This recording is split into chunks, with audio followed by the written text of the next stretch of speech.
Bem, hoje vamos falar de Thomas Jefferson. E, se calhar, a primeira coisa que vem à cabeça é presidente, certo? Mas a história é muito mais interessante. Pensem nele não tanto como um político, mas mais como um arquiteto. Só que o seu projeto não foi um prédio qualquer. Foi literalmente o projeto das ideias que construíram um país inteiro. E vamos começar com um enigma, um mistério mesmo. Imaginem só, uma pessoa chega ao cargo mais alto do seu país, o poder máximo, e depois, quando pensa no que quer que escrevam na sua campa, decide deixar de fora precisamente esse cargo. Parece estranho, não é? Pois bem, foi exatamente isso que Thomas Jefferson fez. E perceber porquê? Bem, isso diz-nos tudo sobre ele.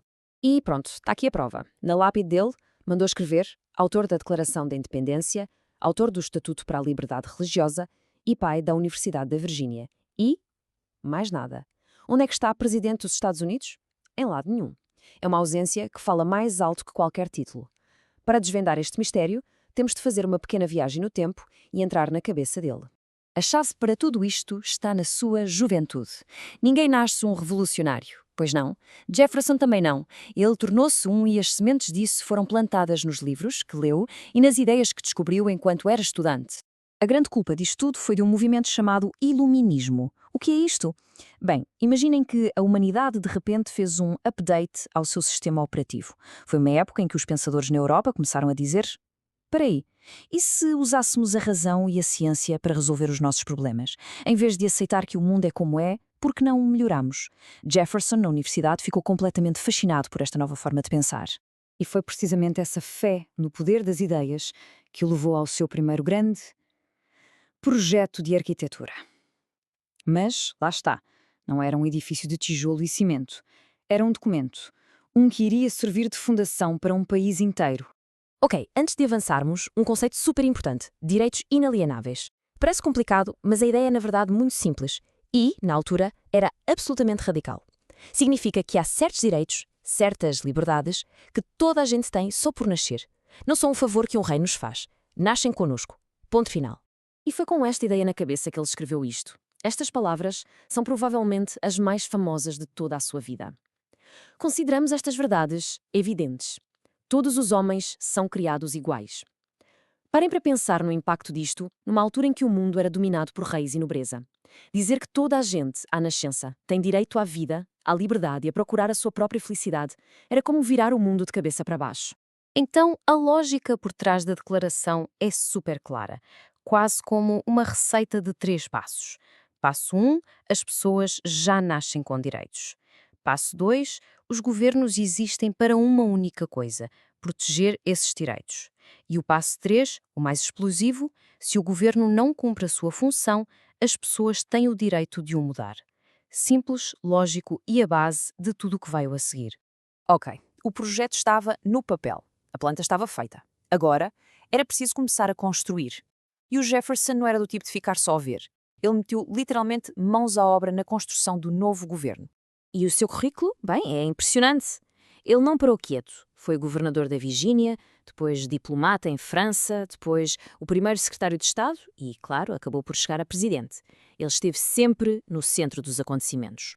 E enquanto presidente, ele fechou aquele que é, se calhar, o maior negócio imobiliário da história. Uma compra que, de um dia para o outro, mudou completamente o mapa dos Estados Unidos. O preço? 15 milhões de dólares. Hoje pode parecer muito, mas na altura, pelo que compraram, foi uma pechincha, uma daquelas promoções que nunca mais se repetem. E o resultado foi este. Vejam bem a diferença. Com o simples tratado, puf, o país duplicou de tamanho. De repente, havia todo um novo mundo ao oeste para explorar. Foi uma mudança radical, da noite para o dia. E talvez o mais incrível de tudo seja isto. Toda esta expansão massiva foi conseguida sem disparar um único tiro. Foi um triunfo da negociação, da diplomacia. Prova de que, às vezes, a caneta é mesmo mais forte que a espada. Mas e voltamos ao início. O cargo de presidente era apenas uma parte da história. A verdadeira paixão do Jefferson era construir. Construir tudo um pouco, sempre com a razão e um bom design como guias. Ele era o que se chama um polímata, basicamente uma pessoa que se interessa e é boa em tudo. Ele desenhou a própria casa, a famosa Monticello, fundou e desenhou uma universidade. Era inventor, criou um arado melhor, um aparelho para duplicar cartas. Era também um cientista, sempre a tirar notas sobre o tempo, a estudar fósseis, a experimentar na agricultura. A curiosidade dele não tinha limites. E todas estas paixões, aparentemente tão diferentes, tinham um ponto em comum. Para ele, era tudo parte do mesmo projeto. Jefferson acreditava que um país livre só podia funcionar se as pessoas fossem educadas, se usassem a razão e se estivessem abertas à ciência. E pronto, chegamos ao fim do círculo. Estamos de volta ao mistério da lápide. Agora que já vimos um pouco de quem ele era e do que o movia, aquela escolha estranha, se calhar já não parece assim tão estranha.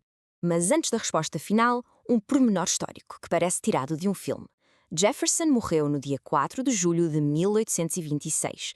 O que é que tem de especial? Era o aniversário de 50 anos, o dia exato, da Declaração da Independência. E, para tornar tudo ainda mais incrível, John Adams, outro dos fundadores e seu rival político, morreu no mesmíssimo dia. É uma daquelas coincidências da história que nos deixam a pensar. Então aqui está a solução para o enigma. Para o Jefferson, o seu legado não era o cargo que ocupou. Não era o poder. Eram as fundações que ele ajudou a construir. A Declaração de Independência deu ao país a ideia de liberdade. O Estatuto da Liberdade Religiosa deu às pessoas a liberdade de pensamento. E a Universidade da Virgínia deu um sítio para que essa liberdade pudesse ser cultivada no futuro. Para ele, estas três coisas eram a base de tudo.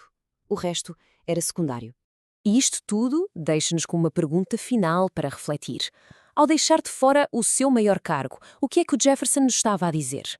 Talvez que um legado verdadeiro não se mede pelos títulos ou pelo poder que acumulamos durante a vida, mas sim pelas ideias que deixamos para trás, ideias que continuam a influenciar o mundo muito depois de já cá não estarmos.